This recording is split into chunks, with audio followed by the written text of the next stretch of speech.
नमस्कार, मेरा नाम है अनुराग नंदन। स्वागत है आपका मेरे यूट्यूब चैनल चायवेद बाबू पे। आज का हमारा ये पॉडकास्ट होने वाला है एक बहुत ही फेमस शायर और एक उम्दा राइटर उत्कर्ष अग्निहोत्री जी के साथ। तो उत्कर्ष जी, हम लोग आपकी जर्नी के बारे में जानना चाहते हैं। देखिए, कोई भी रचना या हाँ। कोई भी ऐसी कलात्मक बात जो कोई रचनाकार आपके सामने प्रस्तुत करता है, चाहे वो नृत्य हो, उसका संगीत हो या साहित्य हो, जब तक जन्मजात उसके साथ ये चीज़ नहीं जुड़ेगी तब तक हम उसका किसी भी तरह से पोषण नहीं कर सकते। ठीक। अज्ञे जी का कहना था, हमारे हिंदी साहित्य के बड़े मूर्धन्य रचनाकार रहे हैं।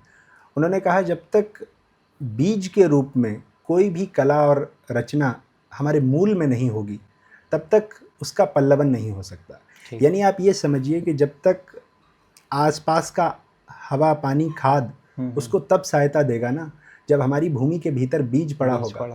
तो मुझे ऐसा लगता है कि अन्य रचनाकारों के साथ जैसे होता है वैसा मेरे साथ भी हुआ। ये कविता मेरे साथ जन्मजात रही होगी। जब अनुकूल परिस्थितियां मिली, उसको परिवेश मिला, तो उसकी एक एक धारा फूटने लगी। फिर परिस्थितियों को देखकर कविता होने लगी, घटनाओं को देखकर कविता होने लगी, और कलम धीरे धीरे धीरे करके आगे बढ़ी। कोई आर्टिस्ट है, कोई पेंटर है या कोई डांसर है या कोई सिंगर है, सबसे पहले उनके पास जो चीज़ है वो यूनिवर्स से गिफ्टेड होती है। जैसा कि अभी हम लोग बात कर रहे थे कि बीज तो उसमें होता ही है, फिर आसपास के वातावरण से वो पनपता है। जैसे हमारे अंदर सपोज करते हैं बीज नहीं है, लेकिन हमें लगाव बहुत है किसी भी आर्ट से, चाहे वो शायरी हो या पेंट करना हो या कोई भी आर्टिस्ट। तो उसको कैसे हम और अच्छा बना सकते हैं, क्योंकि बीज तो हमारे अंदर नहीं है लेकिन हमारे अंदर सिर्फ लगन है। बिहारी का एक दोहा है बड़ा चर्चित कि बाटन वारे को लगे ज्यों मेहंदी को रंग। यानी मेहंदी को बटने वाला जो व्यक्ति होता है, वो मेहंदी तो किसी और के लिए बट रहा होता है, किसी और के हाथों पर रचेगी जाके। लेकिन मेहंदी का एक स्वभाव होता है कि जो उसको बट रहा होता है उसके हाथ भी लाल हो जाते हैं। तो इसी तरह से वो किसी और की रचना, जिस प्रोफेशन के साथ वो जुड़ना चाहता है, जिस रचना के साथ वो जुड़ना चाहता है, उसके जो क्लासिक्स हैं, उसके जो आर्टिस्ट हैं, उसके जो कलाकार हैं, वो उनके साथ, उनके काम के साथ जितना जुड़ेगा, धीरे धीरे करके उसकी बारीकियाँ, उसके अगर कविता की बात की जाए तो उसके शब्द विन्यास, उसके पद विन्यास और जो भी चीज़ें उसकी हैं वो सब उसको आ जाएगी। कविता के लिए तो विशेष रूप से कहा जाता है कि जितनी शायरी आपको याद होगी, जितनी कविताएं आपको याद होंगी, उतने अच्छे ढंग से आप उसके रिदमिक एस्थेटिक सेंस को समझ सकते हैं। तो ऐसे ही आर्ट में जो आप संगीत की बात कर रहे थे, अगर आप हमारे लेजेंडरीज को सुनेंगे तो आपके फोनेटिक्स स्ट्रांग होंगे, आप कान से उतना ही साउंड पकड़ पाएंगे, वो जगहें आप उतनी हरकतें, उसकी आंदोलनकारी, उसके आरोह अवरोह पकड़ पाएंगे। यही नृत्य के साथ है कि कहाँ हवा में भंगिमा डालनी है, कब कहाँ क्या करना है। तो यूँ तो बहुत कुछ नया भी हो रहा है, लेकिन जब तक आप अपने मास्टरपीसेस से नहीं जुड़ेंगे तब तक आप उनकी जो छोटी छोटी बारीकियाँ वो नहीं सीख सकते। ठीक। आप संगीत सुनते हैं? हाँ, संगीत सुनता हूँ, बहुत सुनता हूँ। फेवरेट आर्टिस्ट आपके कौन से हैं? संगीत की एक विशेष बात है कि वो हमारे जातीय यानी जीवन के छंद से जुड़ा हुआ है। तो जो कोई संगीतकार हमें उसके करीब ले जाता है, हमें ज़रूरत नहीं है कि हम गीतकार से जुड़ें, हम उनके कहना चाहिए कि जो गीत गाने वाले गायक हैं, गीत गायक हैं, उनसे जुड़ें। हमें संगीत भी पसंद आता है, शुद्ध बांसुरी बज रही हो, शुद्ध तबला बज रहा हो, या हारमोनियम ही सीधे ढंग से बज रहा हो, सरोद बज रही हो, हमें वो अच्छा लगता है। इसके कारण कई हैं। हमारी जो दीदी हैं सपना अवस्थी, उन्होंने ग्वालियर घराने से संगीत सीखा और उनके चक्कर में घर में बहुत सारे संगीत के वाद्य यंत्र रहते ही थे और वो सारी चीज़ें बजती ही रहती थी। तो जो आप लोग क्या कहते हैं उसको, पाश्चात्य संगीत, सेमी क्लासिकल और कंटेम्प्रेरी म्यूज़िक जो होता है उसको सुनते हैं। हमने तो बंदिशें तक सुन रखी हैं। और हमारी बहन हमसे छोटी है, शुभांगी, उसने संगीत में काम किया तो उसके नोट्स बनाने पड़ जाते थे। तो राग तो उसे तो करना है पूरा राग, लेकिन राग के जो वो सिनॉप्सिस बनाने पड़ रहे हैं कि कब गाना है, कब नहीं गाना है, क्या सरगम है, क्या उसकी नोटेशन है, वो सब भी हमें करना पड़ता था। तो इसके चलते ये हुआ कि संगीत अनायास पूरी तरह से पसंद आया, शब्दों के साथ भी और ध्वनि के साथ भी। बात अगर एक कवि के साथ हो रही है और अगर उसमें प्रेम की बात ना हो तो वो बातें अधूरी सी लगती हैं। और जो सच में प्यार शब्द होता है उसकी एक्चुअल डेफिनेशन क्या होती है? देखिए, प्यार इतनी बड़ी चीज़ है, जैसे ज़िंदगी बहुत बड़ी चीज़ है, उतनी ही बड़ी चीज़ है प्यार।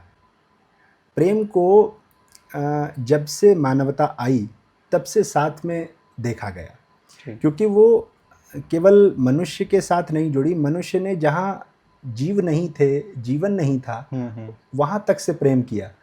तो उसका विस्तार उसी दिन से शुरू हो गया था, उसका रख रखाव उस दिन से शुरू हो गया था। यानी जब तक मनुष्य किसी की रक्षा के भाव से जुड़ेगा नहीं, जब तक किसी के प्रति त्याग के भाव से जुड़ेगा नहीं, ये दो शर्तें महत्वपूर्ण हैं प्रेम के साथ, त्याग और सुरक्षा। अगर हम इन दो भावों के साथ जुड़ेंगे तो प्रेम को बहुत हद तक समझ पाएंगे। उदाहरण के लिए इस विषय का मैंने पहले भी कहा था आपसे कि इस प्रश्न के उत्तर हमारे पास उधार के बहुत हैं। इतने लोगों ने इस पर बोला है कि हम कोई भी उत्तर देंगे किसी न किसी से टकरा जाएगा। हम और हमारी पीढ़ी के जो बिल्कुल नई बातों को स्वीकार करने वाले लड़के हैं और लड़कियां हैं, वो ओशो को बहुत मानते हैं। आचार्य रजनीश ओशो। ओशो का एक कथन है, प्यार के लिए और पसंद करने के लिए उन्होंने बड़ा अच्छा उदाहरण दिया हुआ है कि अगर हम किसी फूल से प्यार करते हैं तो हम उसको पानी देंगे, धूप देंगे और उसकी रक्षा करेंगे और अपने यहाँ जिस अवस्था में वो है उसे वैसे ही रहने देंगे, ताकि वो अपने स्वत्व से भी जुड़ा रहे और अपने स्वभाव से भी जुड़ा रहे। लेकिन अगर हम उसको पसंद करते हैं, अपने पास रखना चाहते हैं, तो फिर हम उसको तोड़ लेंगे और अपने कोट में या लगा लेंगे हम अगर पुरुष हैं, और अगर स्त्री हैं तो वो जूड़े में चला जाएगा और दूसरे कामों में आ जाएगा। ये पसंद से लेके प्रेम तक की यात्रा के दो वृत्तांत उन्होंने, दो उदाहरण उन्होंने सामने रखे। इसलिए प्रेम की परिभाषा मुझे लगता है इससे बढ़िया और कोई ओशो के अलावा हो नहीं सकती। अगर हम अपने अभी जो प्यार की परिभाषा दी है इसको कंपेयर करें मॉडर्न टाइम पीरियड के लफ्ज़ से, जैसा कि काफ़ी जगह देखने को मिलता है कि एक रिलेशनशिप में 2 लोग हैं, 3 लोग हैं। होता क्या है कि हम मुखौटों के दौर में जी रहे हैं और हम चाहते क्या है कि हम आड़ में जाकर बहुत सारे काम कर लेते हैं। प्यार शब्द इतना पवित्र है, मतलब कुछ शब्द मैं बोल रहा हूँ, जैसे धर्म शब्द बहुत पवित्र है, प्यार शब्द बहुत पवित्र है, भारतीयता बहुत पवित्र शब्द है, जय श्री राम बहुत पवित्र शब्द है। ये वो शब्द हैं जिनकी चादर इतनी उजली है कि उसके पीछे जाकर आप कोई भी काम कर सकते हैं। इसलिए इस प्यार शब्द के पीछे जाकर हमने बहुत सारा काम किया। अब ये नया प्यार और पुराना प्यार, जैसा कि आपने इधर उधर तोल दिया, मेरे बहुत उस्ताद किस्म के शायर हैं, मैं बहुत उनकी इज़्ज़त करता हूँ, वसीम बरेलवी। उनका एक शेर है, कहते हैं कि वो मेरे घर नहीं आता, मैं उसके घर नहीं जाता, मगर इन एहतियातों से तो रिश्ता मर नहीं जाता। क्या बात है। वो मेरे घर नहीं आता, मैं उसके घर नहीं जाता, मगर इन एहतियातों से तो रिश्ता मर नहीं जाता। वो दिन गए कि मोहब्बत थी जान की बाजी, किसी से अब कोई बिछड़े तो मर नहीं जाता। एक समय हुआ करता था कि जब हम अपने लिए व्यक्ति चुनते थे, उससे पहले अपनी सांसें, अपने वचन उसके कलेजे में रख दिया करते थे। बिल्कुल। वो जाएगा तो हमारे वचन उसके साथ चले जाएंगे, वो जाएगा तो हमारी सांसें उसके साथ चली जाएंगी। वो प्रसंग तो आपने खूब सुने होंगे बड़े बड़े राइटर्स से और जगह जगह, कि चकवा अगर मर गया है तो चकवी साथ में प्राण त्याग देती है, या उनका और दूसरे महत्वपूर्ण प्रसंग हैं। एक व्यक्ति के चले जाने के बाद दूसरा व्यक्ति उस पर प्राण त्याग देता था। इसके अलावा संवेदना बहुत गहरी हो जाती है प्रेम। आपके मन की कोई भी बात हमारे मन में हलचल पैदा करेगी, ये बात सिर्फ प्रेम में हो सकती है। ठीक। ये जो नयापन आप कह रहे हैं ना, उसको प्रेम ना नाम दिया जाए, उसका कोई और नाम हम ये गुफ्तगू के बीच में तलाश लेंगे तो उसमें ज़्यादा ठीक लगेगा। बल्कि आजकल तो बड़े नाम आ रहे हैं उसमें, सिचुएशनशिप, वन नाइट स्टे, और एक अभी मुझे नया नया पता चला, वाइफ स्वीपिंग करके कुछ था। जी, उसमें क्या होता है कि मतलब शादीशुदा लोग हैं, एक मित्र की पत्नी है उसकी और हमारी अलग पत्नी है, तो हम लोगों ने वाइफ स्वीप कर ली। ये अजीब अजीब बात हो रही है। ये वाइफ स्वीपिंग का कॉन्सेप्ट ही बड़ा अटपटा लग रहा है। बहरहाल, जब आप रिश्ते को और जब आप इस तरह की किसी भी चीज़ को ऑब्जेक्ट की तरह, वस्तु की तरह प्रयोग में लेने लगेंगे, तो आपके पास ये वाली भावना आएगी। और सबसे बड़ी बात कि आपके भीतर अस्तित्व को लेके जब सम्मान नहीं रह जाएगा, तो आप इस तरह की पद्धति पर उतर आएंगे। ये बहुत ज़रूरी है कि आप पूरी अस्तित्व की, पूरी कायनात की बड़ी इज्जत करना जानते हो। हम तो घर पे होते हैं तो हमारा पेन भी तिरछा हो जाता है तो हमको उसको ठीक कर देते हैं कि कहीं तरतीब से गलत ना हो जाए। और यहाँ तो रिश्ते ही उल्टे कर दिए जा रहे हैं। पेन की तो बात छोड़ें, ऑब्जेक्ट की तो बात छोड़ दें। गुरु जी की एक कविता हम मतलब एक शेर सुनाते हैं तो आपको प्रेम का आखिरी उत्तर उसके साथ मिल जाएगा। अंबर जी का एक शेर है, वो कहते हैं कि सांप यूं ही नहीं लिपटते हैं, आपकी देह संदली होगी और कृष्ण के पाँव में पड़े छाले राधिका धूप में चली होगी। यानी एक व्यक्ति कुछ करता है तो दूसरे के ऊपर असर पड़ता है। प्रेम ये हुआ करता है। 4 ऐसी चीज़ें हैं जो इतनी सफ़ेद चादर हैं, इनके पीछे हम लोग कुछ भी कर सकते हैं। जैसे सबसे पहले हम लोग प्यार लेते हैं। प्यार की तो अभी आपने कितनी पवित्र डेफिनेशन दी है। उसके पीछे होता क्या है कि प्यार को आगे करते हैं, फिर प्यार का नाम लेके फिजिकल रिलेशनशिप्स चल रही हैं, जिसको शादी से पहले करना एक टाबू माना जाता था। दूसरा हमारा धर्म हो गया। धर्म से भी पवित्र कोई भी चीज़ नहीं है, लेकिन आज धर्म को आगे करके उसके पीछे क्या क्या कहानियाँ चल रही हैं। और फिर आपने बताया था जय श्री राम।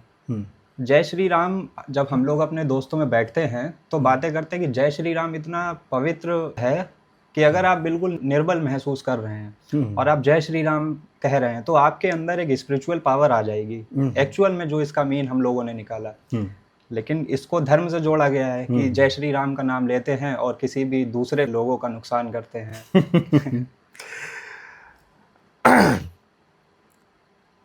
इतने बल्कि अभी कुछ 10-15 सालों में देश में कुछ इस तरह का माहौल बना कि हमें दूसरे लोग इंसान लगते ही नहीं, प्रजाति लगने लग गए हैं। ठीक। हुआ क्या है कि मैं क्रम से उन तीनों शब्दों के बारे में ज़रा बताऊं। जैसे धर्म की बात आपने कही। धर्म का मूल अर्थ होता है धारण करना, धारण करने की जो वृत्ति होती है। हमें जो धारण करना सिखाता है वो धर्म कहलाता है। बाकी तो उसके मोटे अर्थ हैं कि हमने हिंदू, मुस्लिम, सिख, ईसाई लिए। मनुष्य को जो धारण करने की शक्ति पैदा होती है वो धर्म से आती है। हर अलग अलग व्यक्ति अपनी अपनी तरह से विचारों को, चिंतन को और जीवन शैली को धारण करता है। ठीक। और वही उसका धर्म बन जाता है। जैसे हमारे, अगर मान लीजिए सनातन धर्म की बात हम कर रहे हैं, तो उसने अपनी भाषा अपनी तरह से धारण की, अपनी जीवन शैली अपनी तरह से धारण की, चिंतन अपनी तरह से धारण किया। ऐसे ही अन्य धर्मों ने भी इस तरह से किया। तो जो उसका मूल अर्थ हो गया वो धारण करना हो गया। एक और अर्थ उसका हो गया, जो मुझे 2 अर्थ उसके बहुत अच्छे लगते हैं, कि धर्म का एक अर्थ होता है स्वभाव। ठीक। जैसे हम मनुष्यों के तो हम बता सकते हैं कि भाई आप इस धर्म के हैं, हम इस धर्म के हैं, आप इस धर्म के हैं। अगर हम कहें कि फूल का क्या धर्म है, तो फूल का धर्म ऐसे नहीं बताया जा सकता जब तक हम उसके स्वभाव से नहीं जानेंगे। तो फूल का जो धर्म है वो खुशबू फैलाना है। ठीक। सूर्य का जो धर्म है वो धूप देना है। ठीक। ज्वाला का जो धर्म है, यानी ये स्वभाव हैं उसके जो हमें बता रहे हैं। तो मनुष्य का जो धर्म है वो मनुष्यता फैलाना है, कल्याण फैलाना है। इसके अलावा वो किसी भी संप्रदाय को, किसी भी विचार को पोषित कर रहा है तो फिर वो धर्म नहीं रह जाता। हमारे एक बहुत बड़े कवि हैं, इस विषय के ऊपर इतना सटीक मुक्तक शायद किसी और का आपको नहीं मिलेगा देखने से। वो कहते हैं, धर्म छोटे बड़े नहीं होते, जानते तो लड़े नहीं होते।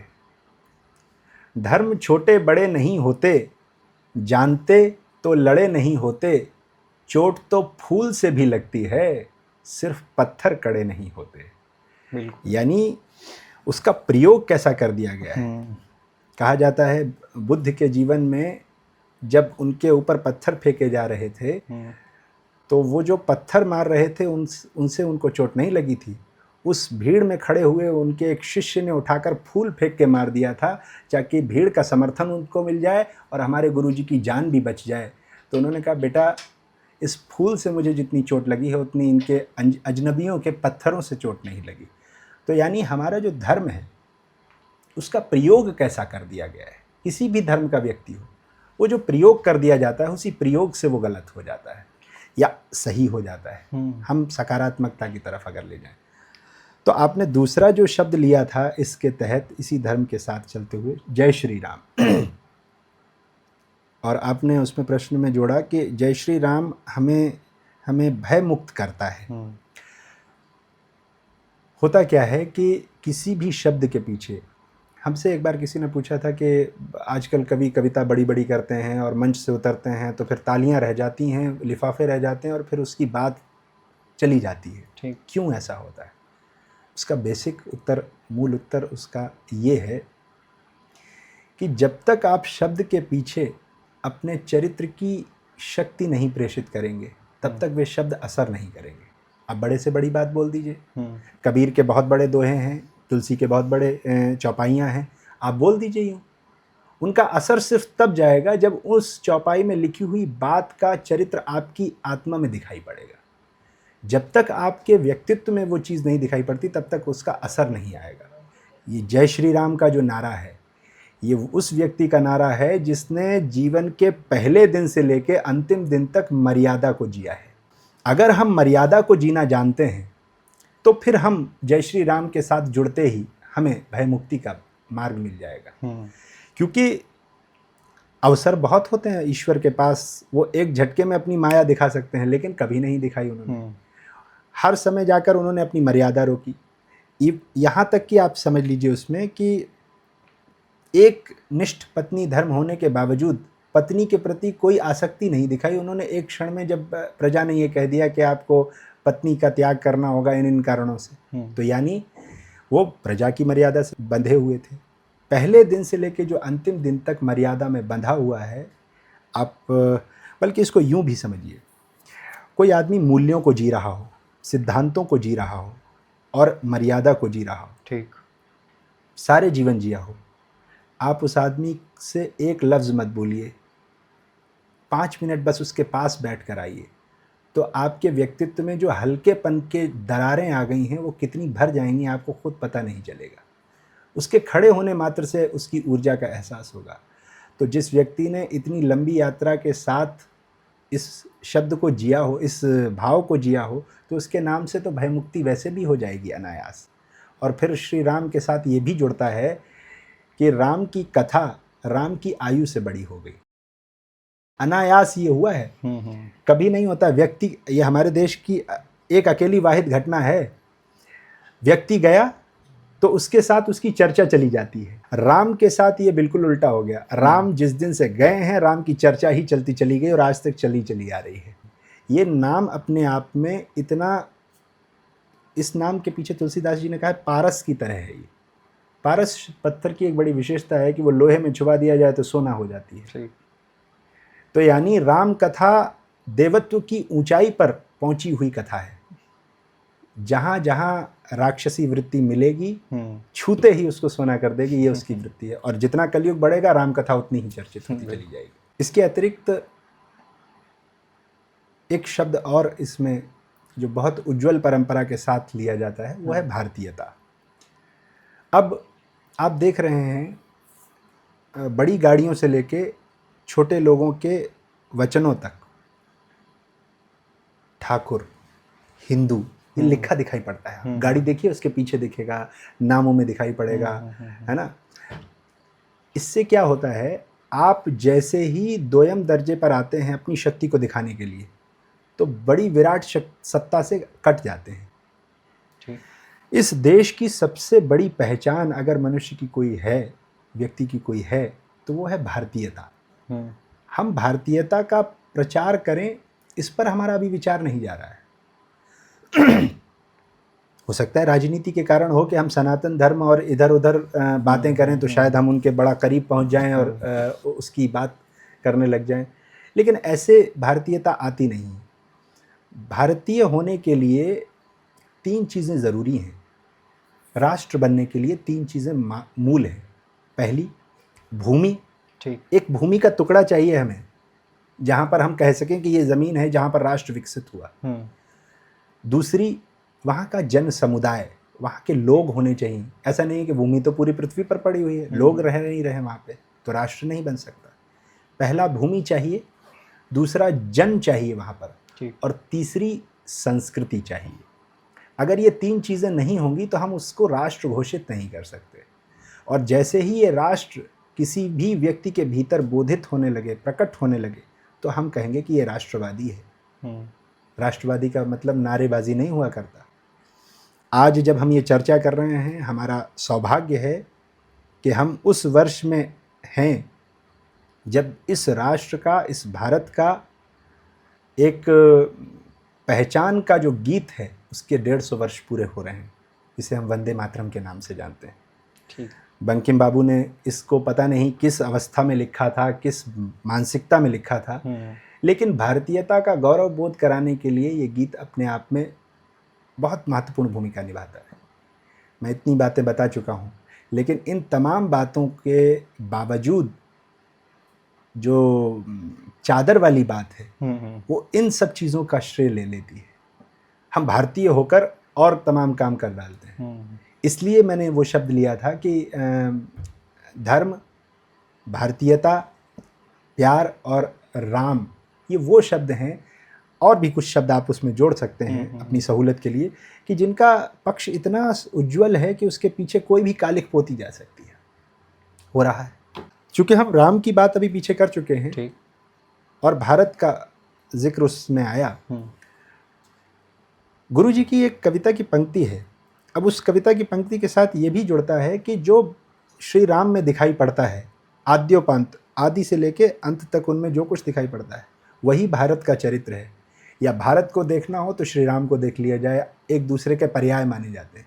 गुरु जी ने कहा, राम हमारा कर्म, हमारा धर्म, हमारी गति है। जो कुछ हम कर रहे हैं वो सब हमारे में राम है, और ये चीज़ें दिखाई पड़े हमें तब राम है। जय श्री राम बोलने से पहले हम मर्यादित हो जाएं तो अच्छा रहे। राम हमारा कर्म, हमारा धर्म, हमारी गति है। राम हमारी शक्ति, हमारी भक्ति, हमारी मति है। और बिना राम के आदर्शों का चरमोत्कर्ष कहाँ है, और बिना राम के इस भारत में भारतवर्ष कहाँ है। जब तक इतना बड़ा व्यक्तित्व हमारे सामने नहीं आएगा तब तक हमारा देश उस सीमा पर नहीं जाएगा कि हम उसका अनुकरण कर सकें। इसको मिथ कहेंगे या रियलिटी कहेंगे ये तो आप ही बताएंगे, लेकिन ज़्यादातर जगह ये देखा गया है या लोगों में भी ये चीज़ रहती है कि अगर किसी का दिल टूटा है तो उसके अंदर का जो शायर होता है वो निकलता है। मतलब इसको इस तरह से रख सकते हैं कि जितने भी शायर हैं वो दिल टूटने के बाद ज़्यादातर बनते हैं। ऐसा सच में है? अब आज के दौर में तो लोगों के पास दिल मिल जाए ये बड़ी बात है। जिस दौर में हम रह रहे हैं वहाँ पत्थर सिफत लोग ज़्यादा मिलते हैं। दिल की बातें सिर्फ शब्दों में रह गई हैं या हमारे टेलीविज़न के कैरेक्टर्स में रह गई हों तो रह गई हों, कम कम देखने में आती हैं। होता क्या है कि मनुष्य जो है वो भावों से भरा हुआ होता है। जब निश्चित रूप से जब वो एकल स्थिति में होता है, अकेली स्थिति में होता है। ठीक। अगर भावों से ना भरा हुआ होता तो उसे कला पसंद नहीं आती, उसे संगीत पसंद नहीं आता, उसे साहित्य पसंद नहीं आता। ये वे चीज़ें हैं जो शब्द को, भाव को संग्रथित करके रख देती हैं। ठीक। तो जब हम संगीत सुनते हैं हम किसी भाव से जुड़ते हैं, जब हम किसी कला को देखते हैं तो हम किसी भाव से जुड़ते हैं। तो जैसे ही कहीं पर दरार आती है, चटकन आती है, टूटन आती है, तो वो भाव छल छला जाते हैं। ठीक। अगर चूंकि वो कवि है और शब्दों का प्रयोग करना जानता है तो निश्चित रूप से वो कविता करेगा। लेकिन ये ज़रूरी नहीं है कि हर व्यक्ति कवि तब बने जब वो किसी घटना का इंतज़ार करे कि उसके जीवन में कोई ऐसी स्थिति आए तब वो कविता लिखे। ज़रूरी नहीं। कविता कैसे भी आ सकती है। और टूट फूट की बात तो ये है कि दिल टूटने की बात आजकल आप बाद में करें, जो नकाब पहने हुए हैं लोग उसकी टूटन की बात हम करते हैं। हमारे एक शायर का शेर है, उन्होंने बहुत अच्छे ढंग से कहा, कोई हंस के हंसा के टूट गया, कोई हंस के हंसा के टूट गया, कोई आंसू बहा के टूट गया, इतने चेहरे थे उसके चेहरे पर, आईना तंग आके टूट गया। अगर ऐसे लोग हैं हमारे समाज में तो दिल तक जाने की ज़रूरत ही नहीं है हमें। लेकिन चलिए ठीक है, अगर शायरी का सवाल बनता है उससे, तो अगर कोई शायर है और अगर कोई कवि है तो वो कविता किन्हीं और कारणों से लिख सकता है। कविता लिखने के लिए तो स्थिति चाहिए, ठीक। घटना घटित हो उसके लिए ज़रूरी नहीं, वो शांत बैठकर भी कविता लिख सकता है। शांत एकांत में एकदम कविता हो सकती है। मैं आपको एक उदाहरण देता हूँ। भवानी प्रसाद मिश्र जी की एक 2 कविताएं मैं सुनाता हूँ। ठीक। भवानी प्रसाद जी ने लिखा, फूल लाया हूँ कमल के, क्या करूँ इनका। फूल लाया हूँ कमल के, क्या करूँ इनका। पसारे आप आंचल, छोड़ दूँ हो जाए जी हल्का। अब समझिए, इसमें कोई टूटन की बात नहीं कही उस कवि ने। ठीक। इसमें तो उसने अपना सब कुछ न्यौछावर करने की बात की है। टूटने की बात तो तब होती है जब हमने कुछ जोड़ने की बात की। हम नहीं कर रहे हैं जोड़ने की बात, हम तो स्वतंत्रता की बात कर रहे हैं। हमारे फूल हैं, तुम ले जाओ, तुम्हारा आंचल है, हमारे पास रह जाए थोड़ा सा, इतनी सी बात है। अगर हम इस बात को समझ पाएँ तो प्रेम के और करीब पहुंच जाएंगे। दूसरी उनकी कविता है, हम जैसे पीढ़ी के लोगों को और आने वाली पीढ़ियों को सीख देकर गए। कह रहे हैं कि कलम अपनी साध और मन की बात बिल्कुल ठीक कह एकाध, ये कि तेरी भर ना हो तो कह, और सादे ढंग से यदि बह सके तो बह, जिस तरह हम बोलते हैं उस तरह तू लिख, और उसके बाद भी हमसे बड़ा तू दिख। बस उनकी बड़ी लोगों की बातें हम अपने मुख से बोलने लग जाएं तो हमारा जीवन थोड़ा थोड़ा परिवर्तित होगा, थोड़ा हमारे में असर आएगा। तो कविता का एक रास्ता वो भी बन जाएगा। कविता मेरे जीवन में विषाद के रास्ते से नहीं आई है, बल्कि प्रभु के प्रसाद के रास्ते से आई है। अगर कोई व्यक्ति ज़्यादा अकेला रह रहा है या वो अंदर से अकेला है, तो उसके अंदर की जो क्रिएटिविटी है उसे वो अच्छे से निखार पाता है। देखिए, रचनात्मकता को अवकाश चाहिए, और ये अवकाश उसको कुंडी बंद करके, दरवाज़ा बंद करके कमरे में नहीं मिलता। ये अवकाश उसको मिलता है जब समाज में बिखरे हुए उसके रिश्ते हैं उनसे दूरी होती है। ठीक। जब तक ऐसा नहीं होगा तब तक उसकी रचना कोई आकार नहीं ले सकती, कोई काम उतना रचनात्मक हो ही नहीं पाएगा। तो ज़रूरी ये है कि आपका व्यक्तित्व उस ऊंचाई पर पहुंच जाए कि जहां आप अकेले हो जाएं। गुरुजी की एक आपको और कविता सुनाते हैं। उन्होंने कहा कि अगले ही कदम पर खाइयां हैं, बहुत अभिशप्त ये ऊंचाइयां हैं, तरसते हैं किसी से गुफ्तगू को, बुलंदी पर बहुत तन्हाइयां हैं। आप अपने काम में, अपने परिश्रम में जितनी ऊंचाई पर जाएंगे आप उतने ही ज़्यादा अकेले हो जाएंगे, और ये अकेलापन आपको काम करने की तरफ प्रेरित करता है। जितना आप बड़े बनेंगे या बड़ा बनने की कोशिश करेंगे या परिश्रम करेंगे, तो आपके साथ थोड़ी बदनामियां जुड़ेंगी, थोड़ी लोकप्रियता जुड़ेगी, लोग कटने लगेंगे। तो जब लोग कटना शुरू होते हैं आपसे, तब आपको पता चलता है कि अरे ये तो हमारे साथ थे, अब ये हमारे साथ नहीं है। आपको थोड़ी चोट लगती है, थोड़ा धक्का लगता है।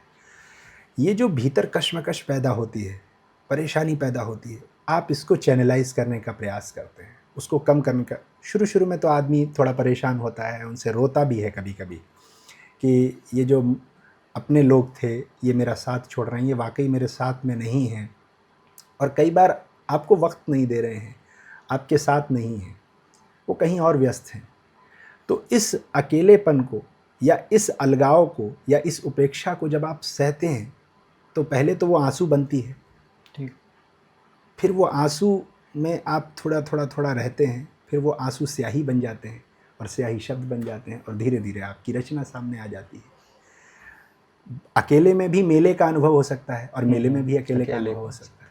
ये तो आप पर निर्भर करता है।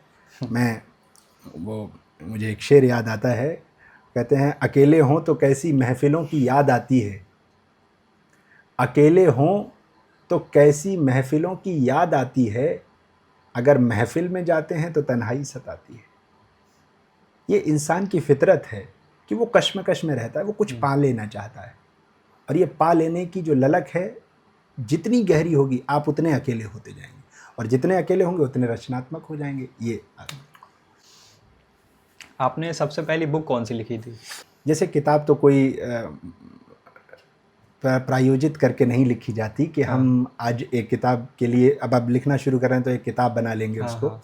लेकिन हाँ ठीक है, कुछ कुछ कविताएं लिखना शुरू की थी। वो हुआ ये था कि मैं कविता लिखते लिखते गुरुजी के पास ले जाता था। एक दिन गुरुजी ने उनमें से 2-1 कविताएं ले ली जो उनको ठीक लगी होंगी, वो गाज़ियाबाद की किसी एक मैगज़ीन में उन्होंने पब्लिश कर दी, भेज दी। तो वो उनका कॉलम चलता था ठीक, गुरुजी के नाम से, तो वो दूसरों की कविताएं उसमें छपती थी, वो छप गई। मेरे लिए ये पहला वो था, आयाम था कि किसी तरह से सामाजिक रूप से मैं सामने आ रहा हूँ लोगों के। और इतनी ख्याति, फ़ोन आने लगे मेरे पास। और ये घटना है 2012 की, 12 से 13 के बीच में मैं इधर अपनी एक पढ़ाई पूरी कर रहा था, दूसरी में प्रवेश कर रहा था। वो मेरे पास पहला जो पत्र आया, मैं भीतर तक भाव गदगद हो गया। कारण ये है कि जब आप किसी चीज़ से जुड़ते हैं, अपने भीतर वो तलाश लेते हैं कि हम कविता के लिए बने हैं या हम शब्द के लिए बने, तो आप उस पूरी परंपरा से जुड़ने का प्रयास करते हैं।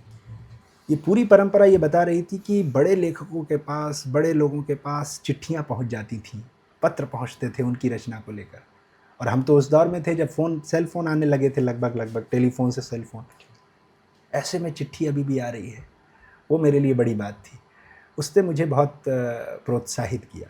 फिर मैंने कुछ और काम किया, फिर कुछ और काम किया, और वो देखते ही देखते एक किताब बन गई, एक अनुष्ठान होने लगा। तो सबसे पहली किताब मेरी आई, एक अनुष्ठान होने लगा। एक आपकी किताब है मैं बंदिशों को तोड़ के आगे निकल गया, जिसमें एक गज़ल है, मुसलसल ज़ाफ़रानी हो रही है। देखिए, ये किताब भी यूँ हुई कि इसमें पीछे वाली किताब जो मैंने अभी आपको पहली बताई है, उसके कुछ अंश इसमें हैं। ठीक। मैं एक इलाहाबाद के बड़े प्रोग्राम में गया था, पूर्वी रेलवे का एक बड़ा प्रोग्राम हुआ करता है वहाँ पर। तो वहाँ बहुत बड़े बड़े लोग आए हुए थे। राजेश रेड्डी, जिनको जगजीत सिंह जी ने गाया है, यश मालवीय जी, जो हिंदी साहित्य के बड़े प्रकांड विद्वान भी हैं और बहुत अच्छे नवगीतकार हैं, मेरे बड़े प्रिय हैं और मुझे अपना प्रिय मानते हैं, ऐसे बड़े भाई। वहाँ एक बहुत बड़े समीक्षक आए हुए थे, डॉक्टर ओम निश्चल। तो वो ओम निश्चल जी ने मेरी कविताओं को सुनकर ये कहा, बोले बेटा क्या इसकी पांडुलिपि तैयार है जो तुमने कविताएं सुनाई हैं? एक पुस्तक के लायक होगा इसमें कुछ सामग्री? मैंने कहा जी इतना होगा।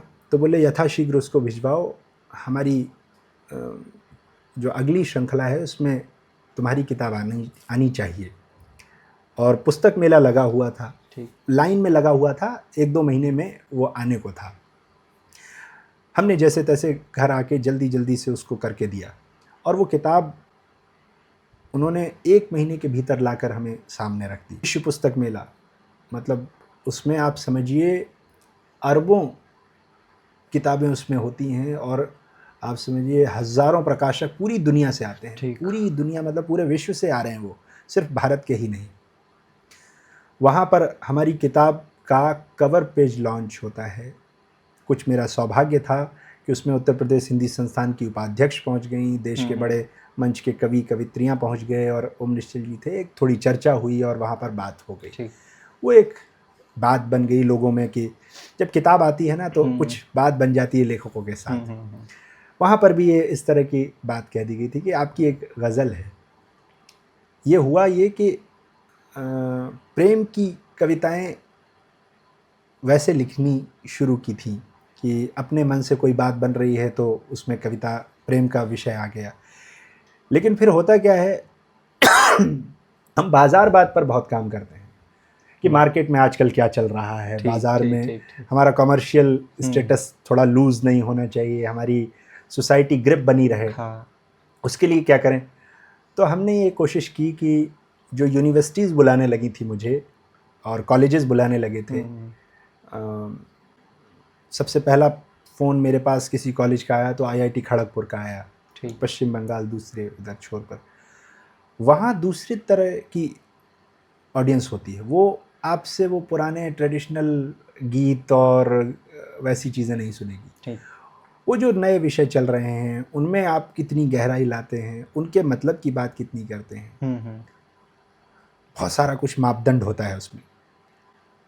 जब मुझे कॉल आई तो मैंने भी सोचा कि कुछ कुछ कविताएं हैं, ये पढ़ेंगे वो पढ़ेंगे, ये एक ग्रामर तय की। फिर मैंने सोचा कि क्यों ना कोई एक ऐसा विषय उठा लिया जाए जिस विषय पर कहीं पर हर्फ नहीं लगाया जा सकता, कहीं नुक्ता नहीं लगाया जा सकता, कल भी था, आज भी है और कल भी रहेगा। तो वो ऐसा विषय हमें प्रेम मिला। ठीक। और उस विषय पर हमने कविता कुछ प्रयास से लिखनी शुरू की। और जब प्रयास से शुरू की तो आपके भीतर जो दबा होता है, स्वत्व दबा होता है, आपकी अपनी निजता दबी होती है, वो जब उसमें रिफ्लेक्ट होने लगती है तो फिर वो आपकी छाप बन जाती है। ठीक। तो ये गज़ल लगभग उस तरह की हो गई। मैं इसके कुछ शेर आपको सुनाता हूँ। मुसलसल ज़ाफ़रानी हो रही है, मुसलसल ज़ाफ़रानी हो रही है, नज़र जितनी पुरानी हो रही है। मुसलसल ज़ाफ़रानी हो रही है, नज़र जितनी पुरानी हो रही है। उन्हें कुछ काम हमसे आ पड़ा है, तभी तो मेहरबानी हो रही है। उन्हें कुछ काम हमसे आ पड़ा है, तभी तो मेहरबानी हो रही है। नदी को छू रहा है एक सूरज, ये देखिए प्रेम की बात। ठीक। नदी को छू रहा है एक सूरज, तभी तो पानी पानी हो रही है। नदी को छू रहा है, अभी आपने एक फिजिकल लव और स्पिरिचुअल लव की दो की बातें की ना, ये है हमारा भारतीय प्रेम। नदी को छू रहा है एक सूरज, तभी तो पानी पानी हो रही है। और अधूरापन लिए बैठे हैं दोनों, अधूरापन लिए बैठे हैं दोनों, मुकम्मल एक कहानी हो रही है। क्या बात है। अधूरापन लिए बैठे हैं दोनों, मुकम्मल एक कहानी हो रही है। जुबां की कद्र क्या बच्चे करें जब, जुबां की कद्र क्या बच्चे करें जब, घरों में बदजुबानी हो रही है। जुबां की कद्र क्या बच्चे करें जब, घरों में बदजुबानी हो रही है। हम उनको भाषा का संस्कार सिखाते हैं, अपने घर में ही अपने ढंग से बोल रहे हैं। तो ये रहा प्रेम जो आपने उस गज़ल में पूछा था, उसका एक उदाहरण ये भी रहा।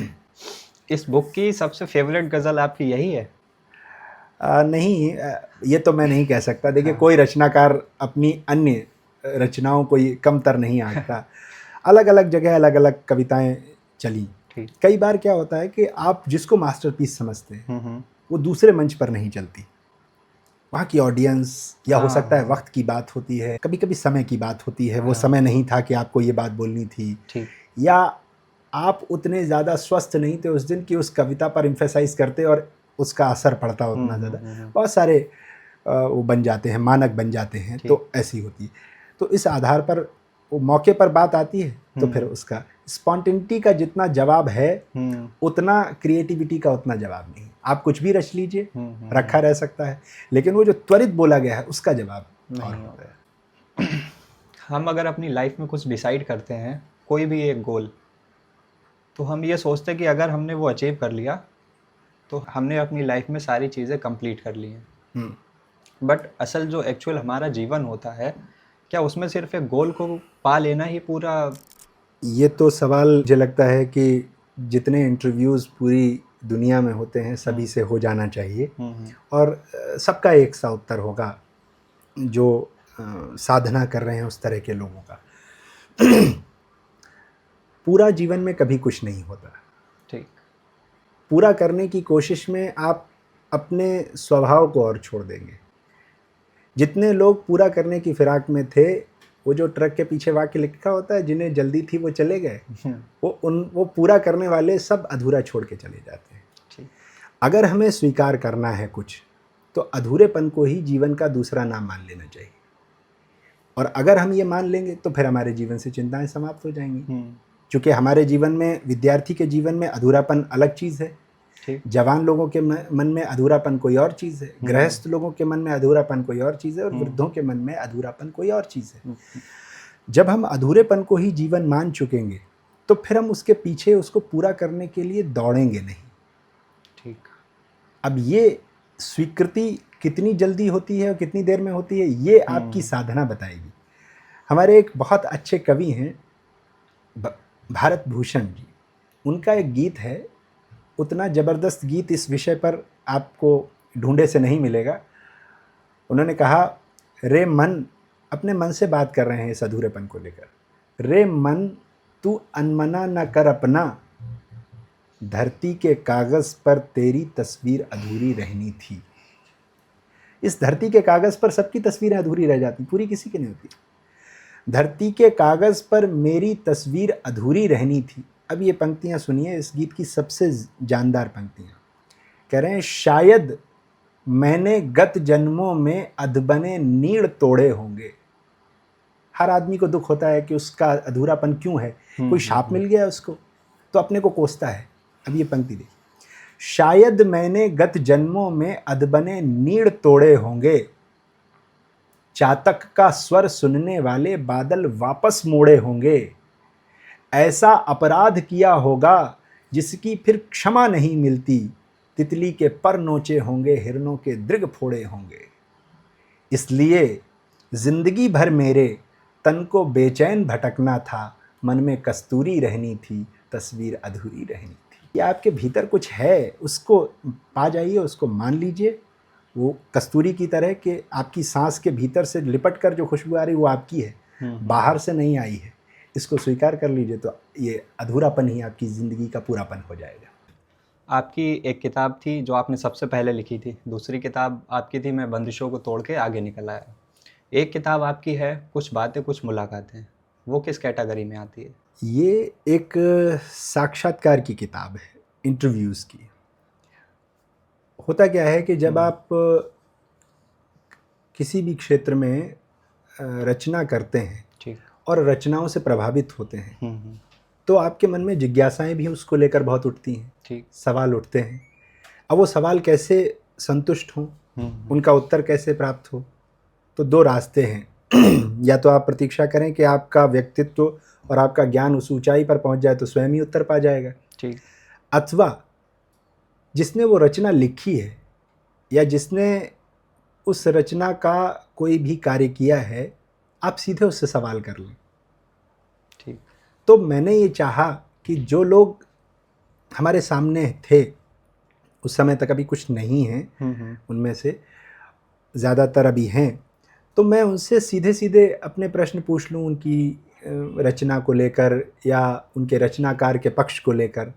ऐसे करके वो सवाल भीतर पैदा हुए और धीरे धीरे करके मैंने कुछ लोगों से बातें की फ़ोन से और चिट्ठी पत्री से, और कुछ लोगों से मुलाकातें की। तो बड़ा सीधा सा नाम इसका रख दिया, कुछ बातें कुछ मुलाकातें।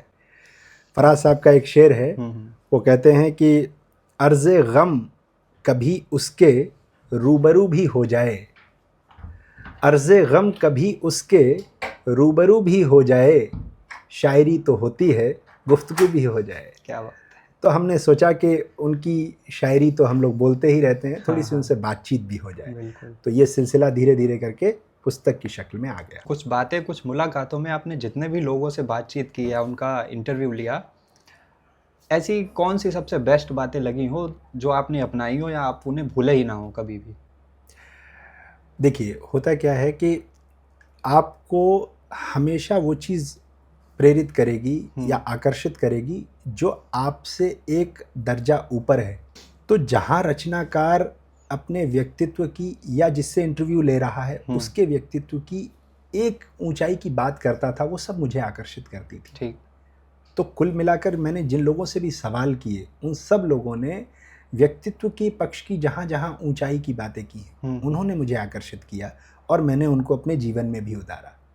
ये ज़रूरी होता है कि किसी बड़े रचनाकार के बड़े होने के पीछे जो राज लगे हुए हैं उन राजों के पीछे पीछे आप चलने लगें तो आपको भी वो जो उनको मंजिल मिल गई है वो आपको भी मिल सकती है। बिल्कुल। मैंने लगभग उनसे सवाल करते हुए उन सवालों के पीछे जहाँ पर उनके राज थे, उनकी रचना पद्धति को लेकर, उनके व्यक्तित्व को लेकर, बड़प्पन को लेकर, उनका पीछा किया और नतीजा ये है कि ये पुस्तक आपके सामने। जब व्यक्ति के जीवन में बड़ी सफलता या बड़ी ऊंचाई आती है, उसके साथ साथ वो अहंकार भी लेके आती हैं। आपने कहा कि कई बार सपने हमारे इतने बड़े होते हैं कि उनके पीछे पूरा करने में बहुत वक्त लग जाता है या कभी कभी नहीं भी पूरे हो पाते। देखिए, आँख वही है, उस आँख में कितनी चीज़ें आप रख सकते हैं। उम्मीदें रखेंगे, सपने रखेंगे, आंसू रखेंगे, क्या क्या कुछ रखेंगे। तो हमें ये चाहिए कि स्थान समय समय पर लोग चीज़ों को देते रहें, और जब जब हमारा पक्ष वैसा मजबूत हो हम उनको तरजीह दें, और जब हम उनको तरजीह दें तो पूरी शिद्दत के साथ उनका पूरा होने में सहयोग प्रदान करें। मैं आपको 2 अलग कविताओं के उदाहरण दूंगा और उससे उत्तर पता चलेगा। एक हमारे कानपुर के बड़े कवि दिवंगत हो गए एक कार एक्सीडेंट में, बहुत ही अच्छे गीतकार थे। मैं उनकी कविता की पंक्ति सुनाता हूँ, आप सब लोगों को भी बहुत अच्छी लगेंगी। उन्होंने कहा, अंधियारा है बहुत यहाँ, अब तुम दहलो या मैं दहलूं। अंधियारा है बहुत यहाँ, आजकल दुनिया में चारों तरफ निराशा फैली हुई। ठीक। थोड़ी सी या तो तुम आशा की बात बोल दो या मैं बोल दूं। अंधियारा है बहुत यहाँ, अब तुम दहलो या मैं दहलूं।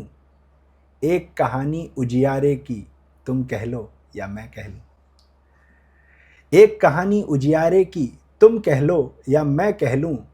और आंखों की दहलीज पे आके सपना बोला आंसू से, घर तो आखिर घर होता है, तुम रह लो या मैं रह लूं।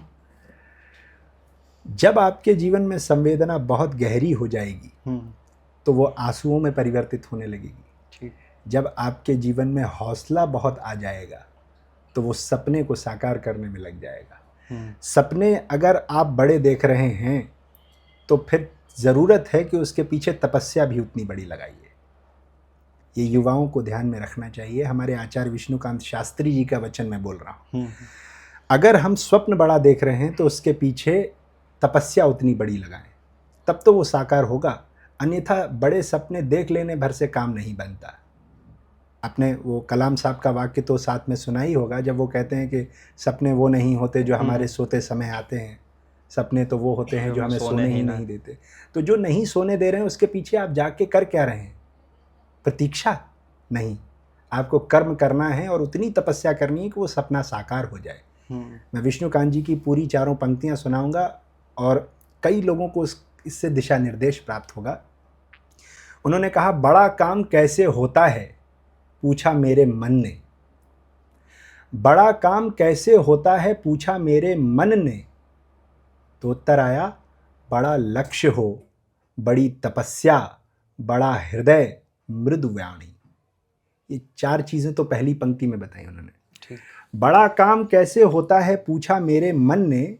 बड़ा लक्ष्य हो, बड़ी तपस्या, बड़ा हृदय, मृदु वाणी। किंतु अहम छोटा हो, जिससे सहज मिले सहयोगी। कर्म हमारा कृपा राम की, हो प्रवृत्ति कल्याणी। तब परमात्मा की कृपा होती है। हमारा लक्ष्य बड़ा होना चाहिए, हमारी तपस्या बड़ी होनी चाहिए, हमारी वाणी मधुर होनी चाहिए। इसके बाद होता क्या है कि अगर इसके बाद आपका अहंकार नहीं होना चाहिए। हम सब काम बड़ा करना चाहते हैं, बड़े काम में हम अगर अहंकार लेके जाएंगे तो फिर सहयोगी नहीं मिलेंगे। एक बनारस हिंदू विश्वविद्यालय बनाने के लिए जब मदन मोहन मालवीय आगे बढ़े थे तो हैदराबाद के निज़ाम ने उठा के जूती फेंक दी थी। ठीक। दान में वो चंदा लेने गए थे कि हमें BHU का वो बनाना है, तो उन्होंने कहा कि ये मेरी जूती ले जाओ। उन्होंने तुरंत उठा ली वो जूती, कहा दान का ये पहला चक्र ही हम यहीं से शुरू करते हैं। निज़ाम ने जूती दी है, हम BHU के नाम पर इनकी जूती ही रख लेते हैं। और मेधा कितनी बड़ी थी, बाहर आकर उन्होंने उन्हीं के दरबार के बाहर जूती को हाथ में उठा के कहा, बोले निज़ाम साहब की जूती की नीलामी हो रही है, कौन इसकी कीमत लगाएगा। और देखते ही देखते उसकी बोलियां लगने लगीं। उन्होंने कहा इतना मेधावी व्यक्ति है तो बड़ा कुछ करके जाएगा। और अपने खजांची से कहा कि इसके लिए सामान खोल दो, पैसा दे दो इसको। अगर आप इतनी विनम्रता रख सकते हैं तो फिर BHU भी आपके सामने आ सकता है। शर्त यह है कि आप इन 5 चीज़ों को रखें, बड़ा लक्ष्य, बड़ी तपस्या और बड़ा हृदय। भेदभाव नहीं चाहिए हमें। बड़ा हृदय होने का मतलब ये है, बड़ा हृदय, मृदु वाणी, वाणी में मधुरता होनी चाहिए। अच्छा, ये एक इसमें सवाल में और बात जोड़ दूंगा। अक्सर बड़े लोग ये कहते रहे हैं कि मीठा बोलिए, अच्छा बोलिए, ऐसी वाणी बोलिए मन का आपा खोए। ठीक। है ना, ये कहा जाता है कि अब शर्त ये है कि मीठा बोलिए तो, लेकिन कैसे बोलें मीठा। हम नुक्कड़ से जाते हैं और किसी से साइकिल भी टकरा जाती है तो वो एक भाषा का कलश उड़ेल देता है हमारे ऊपर। सुन तो रहे हैं हम बहुत कीमती शब्द, और आप चाहते हैं कि हमारे से माटी की सुगंध निकल आए। ऐसा तो नहीं हो सकता। घर में अगर आपके खिचड़ी का सामान है तो खीर कैसे बन जाएगी? नहीं हो सकता ना। भीतर जो जाएगा वही तो वाणी से निकलेगा।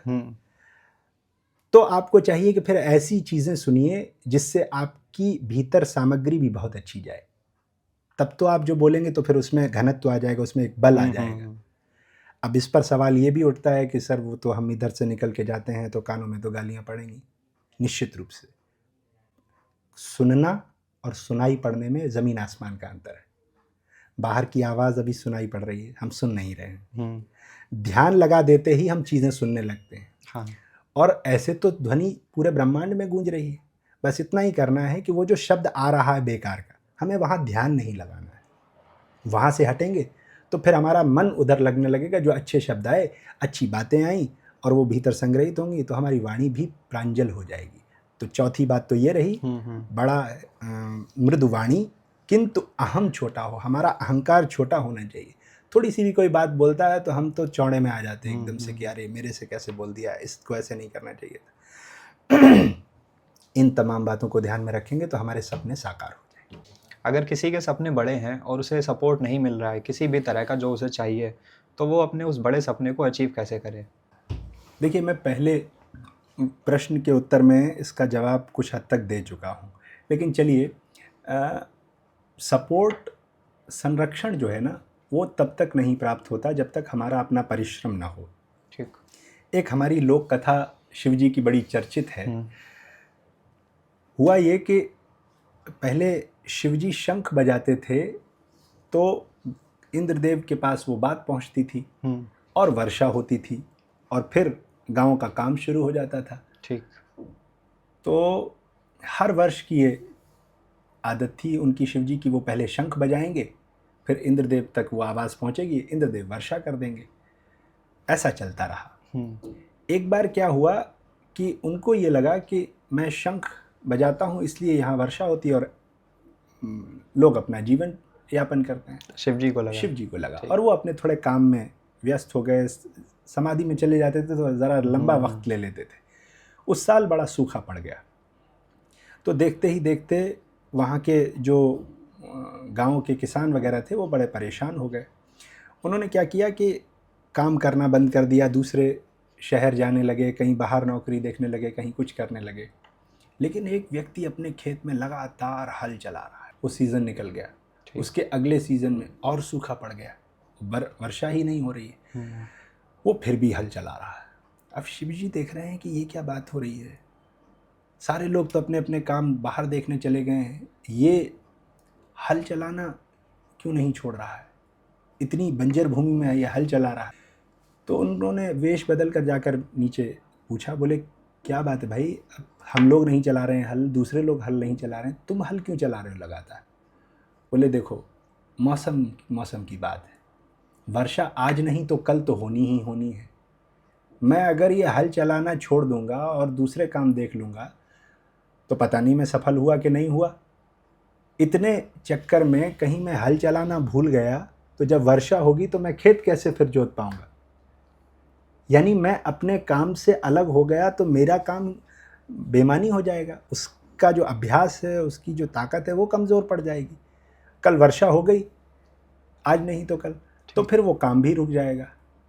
इतना सुनते ही शिवजी ने सोचा कहीं मैं शंख बजाना तो नहीं भूल गया, और वो तुरंत वहाँ से गए और उन्होंने शंख बजा के देखा और वर्षा हो गई। हंसी की लोक कथा है लेकिन सीख देती है कि जब आप अपनी तपस्या में, अपने काम में इतने निष्ठावान होते हैं, आपको लगता है कि भविष्य और समय तो बदलेगा ही बदलेगा, कहीं मेरा प्रयास कमज़ोर ना पड़ जाए, मेरा अभ्यास कमज़ोर ना पड़ जाए, तब कहीं ऐसा ना हो कि भाई तुमने तो अभ्यास ही करना छोड़ दिया था, अब तुम्हें कर्म भी क्या, भाग्य भी क्या सहायता करे।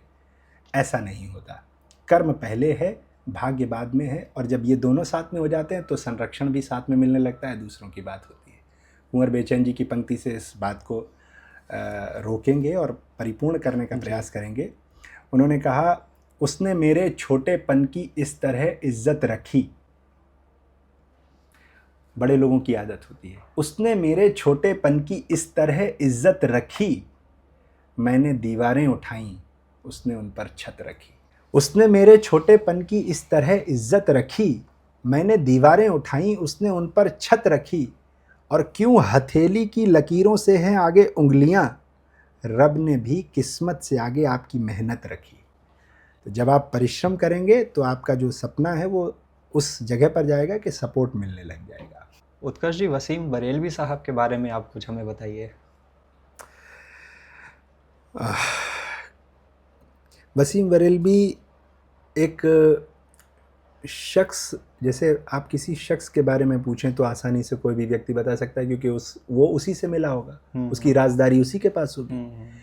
लेकिन जब कोई शख्स शख्सियत बन जाता है, व्यक्ति से व्यक्तित्व में परिवर्तित हो जाता है, तो फिर उसे दुनिया जानती है। जब तक फूल पत्ती अभी कली में है तब तक कोई बात नहीं, जिस दिन वो फूल बन जाएगी उस दिन उसकी खुशबू से सारे लोग उसे पहचान देंगे। तो वसीम बरेलवी अब एक परंपरा का नाम हो गया है। आने वाली नस्लें उनकी परंपरा की शायरियाँ करेंगी और अपने को कुछ गौरवान्वित महसूस करेगी कि हमने उस ख़ानदान की शायरी की है जो वसीम बरेलवी की हुआ करती थी। इसलिए उनके बारे में अगर आप चाहें कि हम एक मुलाकात में कुछ कह दें या 2-4-6 मुलाकातों में कुछ कह दें, बहुत मुश्किल की बात। लेकिन फिर भी चलिए, मेरे जीवन में उनका पदार्पण कैसे हुआ इस बारे में थोड़ी सी बात होती है। हम 9th क्लास में थे उस समय, तो हमारे बुआ जी के बेटे उज्जवल भैया हैं हमारे और वत्सल भैया, ये इनकी IITs में बड़े बड़े सेमिनार्स और वो हुआ करते थे। उसी में कॉन्फ्रेंसेस हुआ करती थी, पोइट्री कॉन्फ्रेंसेस और म्यूज़िक कॉन्फ्रेंसेस, बड़े बड़े लोग आते थे। एक बार के लिए उसमें कुमार विश्वास जी आए होंगे, तो उन्होंने कुछ बड़े लोगों के नाम लिए, जिक्र किया और हम लोगों ने उनको सुना। फिर वो कहीं से ढूंढ के लाए कि वसीम बरेलवी के उन्होंने ना जिक्र किया था, तो वसीम बरेलवी के वीडियो सुनते हैं। हम लोग एक्सपेरिमेंट कर रहे थे, कुछ था तो तय तो होता नहीं है कि हम इनको अब आइडल बना लेंगे, अब जीवन इस तरह से चल जाएगा। तो वो एक्सपेरिमेंटल दौर चल रहा था, कभी इनको सुनते थे, कभी कुछ करते थे, कभी कुछ। वसीम साहब को जब हमने सुना, उससे पहले कुछ लोगों को सुन चुके थे, राहत इंदौरी, मुनव्वर राना, कुमार विश्वास जी, उन पर जाकर ठहर गए। जैसे जब आपका सम किसी दूसरे के सम से मिल जाए तो लगता है तबले की तिहाई बज गई हो, ठीक ऐसा लगता है। उनके साथ लगा कि ये मेरी बात बोल रहे हैं, उनके साथ लगा कि ये मेरी शैली में बोलना जानते हैं, अगर इस शेर के नीचे मेरे दस्तखत होते तो ये मेरा ही कहा जाता है, ऐसा लगने लगा। ठीक। तो वसीम साहब के साथ ये हो गया। और वो शेर कैसे पढ़ते, बिल्कुल गद्य की शैली में।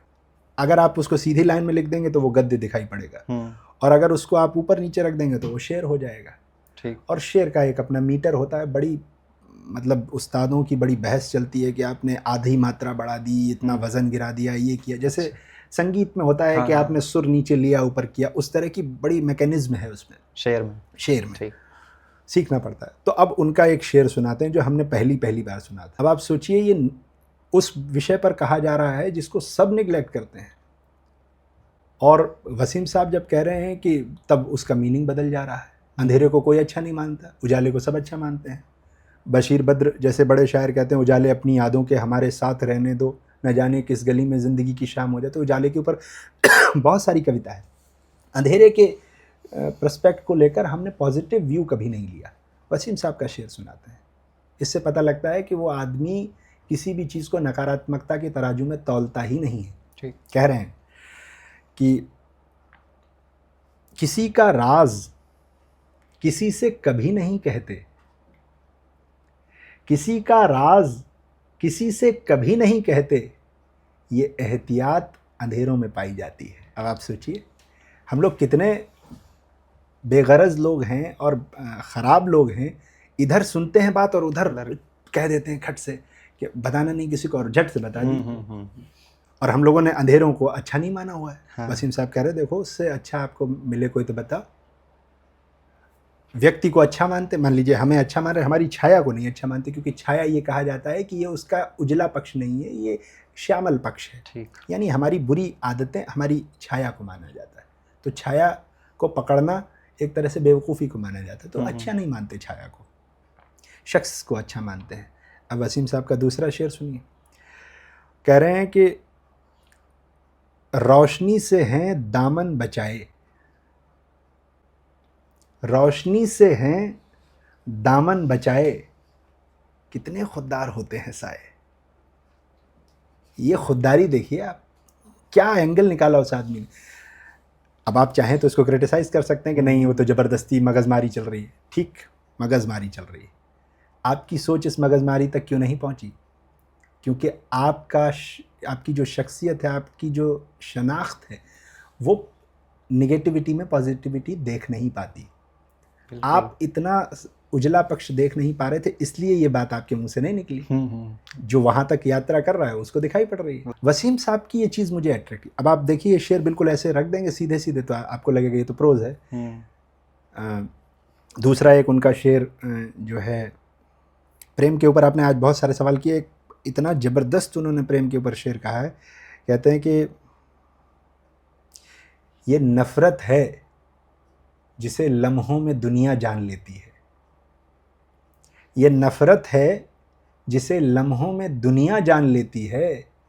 अरे मोहब्बत का पता लगते ज़माने बीत जाते हैं। लोगों का पूरा समय निकल जाता है, उनकी उम्रें निकल जाती हैं, तब कहीं जाके पता चलता है अच्छा ये होती थी मोहब्बत, हम तो क्या क्या बोल के किस किस को अंधेरे में रखा है जाके। ये वसीम साहब की पहचान थी जिसने हमें उनकी तरफ आकर्षित किया। फिर ये भी था कि उनके मुख से कभी हल्का वाक्य नहीं सुना। वो जब मंच पर आते थे तो लगता था कि एक तहजीब उठी और उसने सबको दोनों हाथों से आशीर्वाद दिया। 1:30 बजे 2:30 बजे वसीम साहब को बुलाया जाता था। उस समय लाइव टीवी इसके दूरदर्शन के और डीडी उर्दू के मुशायरे आया करते थे। ठीक। आपने भी वो दौर जिया होगा कि पापा चिल्ला रहे हैं कि टीवी बंद कर देना, चलाना मत रात में, ये सब करके।